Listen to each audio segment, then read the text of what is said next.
So in this video, I want to show you how to get X API keys, former Twitter, which you may need if you want to access X, so to post via Python.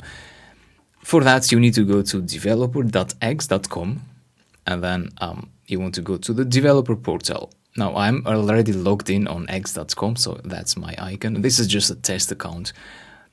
And here now, you need to go to sign up for a free account to get a free account. And this is just a form. You just need to describe, I will use X API for educational purposes. And it should be 250 characters or longer. So let's check these as well and press on submit. And then you're going to see this dashboard. So once I submitted that, I'm approved now. So it's an instant approval. And you can go to this key button, go to settings, and then you want to go to user authentication settings and set up. So here you want to specify what permissions does your app have. So you'll create a Python app, perhaps. And do you want your app to simply read the posts, or read and write, or read and write and direct message? I'll just go for read and write. And between these two, you want to select on web app, automated app, or bot. Go down here. If you don't have a URL, just say https example.com. The same for your website. And save. Yes. Now, client ID and client secret, we don't need them for these kinds of applications. These are if you want to have some users log in through to your X account, but that's not what we want. So you can copy them somewhere, but I don't need them, so I'm just going to say done. So the first step was to specify read and write permissions. Then you want to get keys and tokens.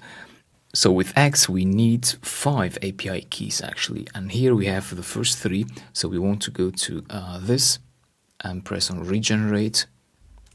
So we have 2 here.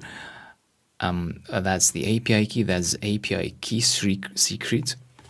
And now we need to store this in a secure place. So if you have already started your project in an IDE, you want to create a new file. So here in the project directory in cursor, I want to create a file called .env. And now here we want to store those API keys in some different variables. So these are the variables X bearer token. Let's see, this is the API key. So I'll copy that and put it in the X API key without any quotes, without any spaces, just like that. Then we want API key secret, copy that. X API key X API secret, yes, this one. And then I save them. Let's go to bearer token generate. There we go. I'll copy this, and bearer token is the first one, just here. And yes, I saved it. Let's go down here. Access token, copy it, go to X access token, paste it there. And lastly, access secret, copy that, paste it in the access secret. And there we go. That's how you can secure API keys from X. So now you can write a program which accesses these API keys. And yeah, with that, you're ready to use your X API keys with your Python app to access your X account, to read and post new posts on X. Thank you.